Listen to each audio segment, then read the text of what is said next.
Buenos días. Nos encontramos nuevamente para estudiar la palabra del Señor. Hoy corresponde al capítulo 3 del libro de Jueces. Empezaremos a estudiar cada uno de los jueces que narran en este libro.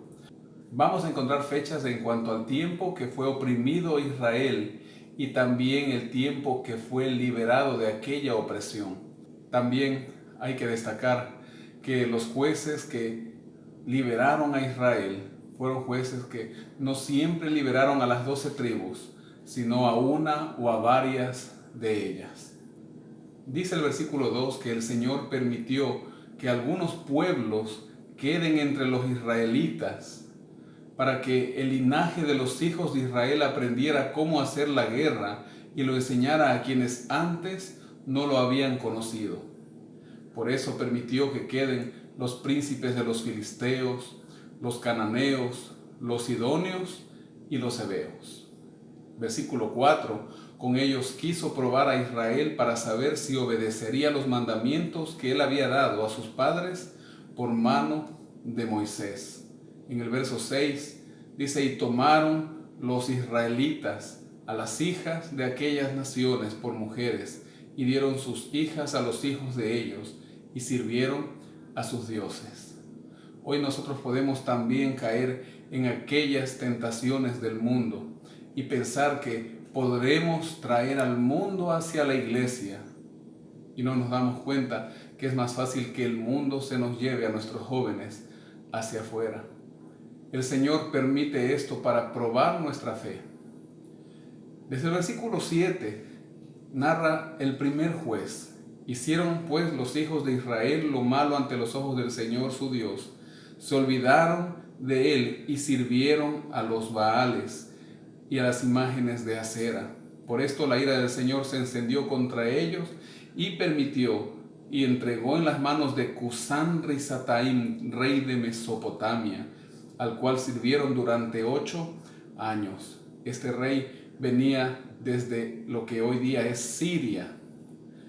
Luego, para poder liberar a aquellos oprimidos por este rey que venía desde el norte, levanta desde la parte sur a Otoniel, hijo de Cenaz, hermano menor de Caleb. El Espíritu del Señor vino sobre Otoniel, quien juzgó a Israel y salió a la batalla. El Señor entregó en sus manos a Cusán-Risataim, rey de Siria. Otoniel vivía en la ciudad de Debir, en Judá, y él subía desde la parte sur hasta que logró derrotar a este rey.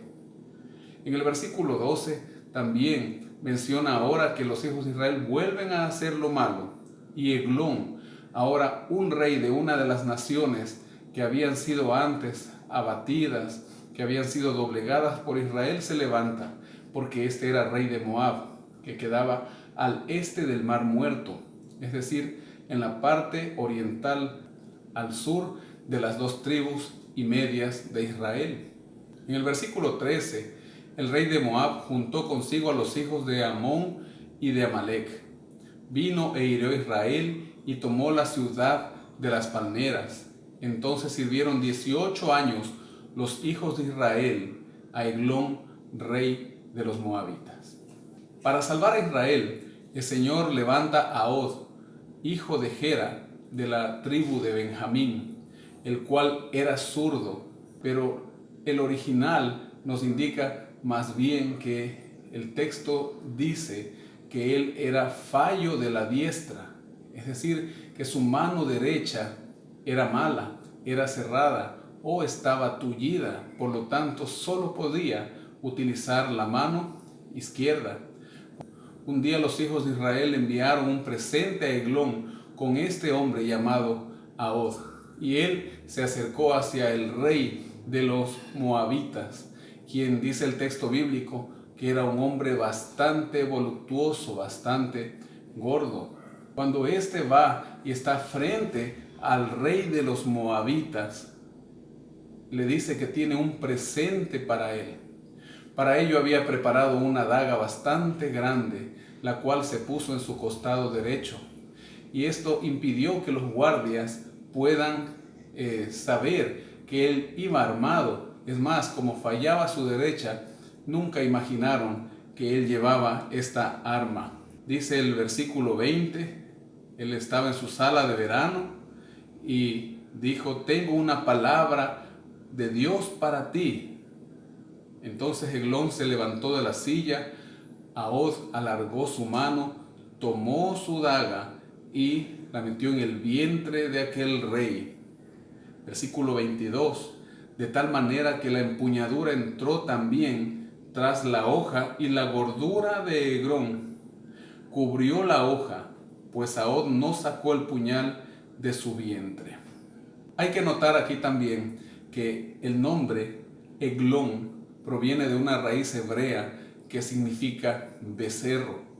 Para los israelitas este rey era el becerro gordo, y ahora Ahod, un hijo de Dios, fue a eliminar, a quitar a aquel hombre que durante 18 años los había oprimido. El final del versículo 22 dice que se derramó su excremento. Ahod salió al corredor, cerró tras sí las puertas de la sala y las aseguró con cerrojo y se fue. Cuando había salido, vieron los siervos del rey, quienes al ver las puertas de la sala cerradas dijeron: sin duda él cubre sus pies en la sala de verano. Él cubre sus pies es un eufemismo que utiliza el autor para decir que sus siervos pensaron que él estaba cumpliendo una de sus necesidades. Se derramó su excremento. Quizá por debajo de la puerta salía un fuerte olor. Como diríamos ahora, ellos pensaron que él había ido al baño y esto los confundió. Versículo 25. Tras mucho esperar y confusos porque el rey no abría las puertas de la sala, tomaron la llave, abrieron y lo encontraron muerto.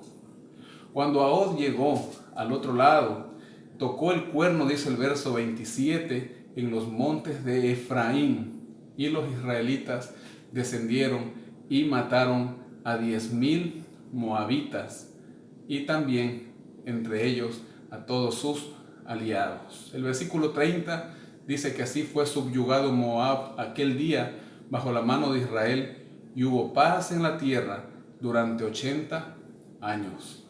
El 31 nos habla de un juez que fue Sangar. Él era hijo de Anad y mató a 600 hombres de los filisteos, que también desde la parte occidental estaban subyugando a los israelitas. Lo hizo con una aguijada de bueyes, y él también salvó a Israel. Querido hermano, hoy el Señor nos ha puesto un libertador, que es Jesucristo. Permite que el Señor llegue a tu vida y te libere de aquello que te está oprimiendo, sea a ti o a alguien de tu familia. Que el Señor te bendiga y tengas un día lleno de éxito.